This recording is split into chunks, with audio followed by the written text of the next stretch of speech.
Once upon a time in the land of Middle-earth, in the period between the events of The Hobbit and The Lord of the Rings, there lay a hidden valley nestled between crags and lush grazing lands.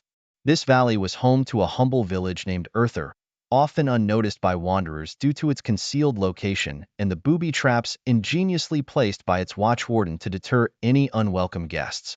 Urthur was a peaceful village, blessed with an abundance of natural bounty. The villagers were adept in the herbal arts, which granted them health and longevity. One especially nimble villager was Linwen, a young elf with the knack for finding hidden treasures.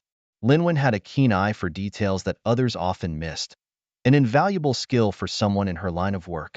One bleak morning, Linwen set off towards the inn at the edge of town, her footsteps hastened by the dim glow of the emberlit sky. The village porter had given her an important parcel to deliver to Thranduil, the Elven King, containing herbs and remedies highly sought by even the most unyielding of warriors. Her mother had warned her of the treacherous journey ahead, fraught with peril and dubious creatures.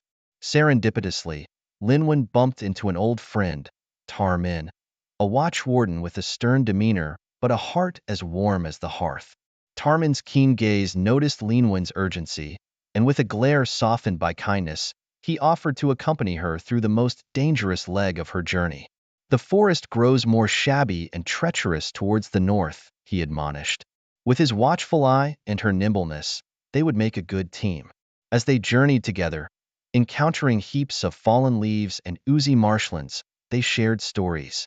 Linwen recounted tales of exploring ancient troves of knowledge buried deep within the forest, while Tarmin spoke of his adventures in distant lands, fighting side by side with the rangers of the north. Their conversation fluttered between laughter and solemnity, like leaves patting out flames of a quiet fire. Several days into their journey, they were ambushed by a group of boisterous goblins, their eyes gleaming with greed at the sight of Linwen's parcel. "Hand it over, elf," one of them spat, lunging forward.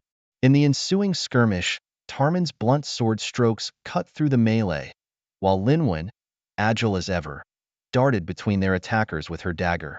Suddenly, amidst the chaos, Tarmin caught a scent, an acrid, chemical smell he'd encountered once before. Booby traps. The goblins attempted to topple a trap on them. With a frantic motion, he grabbed Linwen and strode away from the danger, narrowly escaping the death trap. The goblins' blundering attempt at subterfuge had nearly cost them their lives, but Tarmin's experience saved the day. A fortnight later, traversing through treacherous paths and evading further ambushes, they reached Mirkwood, discerning its dark, almost black hue, mixed with an ominous tinge of green. The atmosphere grew tense as the shadows cast on their brow. Linwen noticed scuds of some unknown woodland creatures darting about, adding to her unease. Finally, the great gates of Thranduil's underground palace emerged from the forest gloom. Tarmin, ever the vigilant watchwarden, stayed at the threshold while Linwen moved squarely into the halls, bearing the precious parcel. The Elven King, with a regal yet kind demeanor, thanked Linwen for her dedication and bravery. The herbs within would be crucial for the welfare of his kingdom. Linwen's mission came to a close, leaving her room to reflect on her journey as she returned home.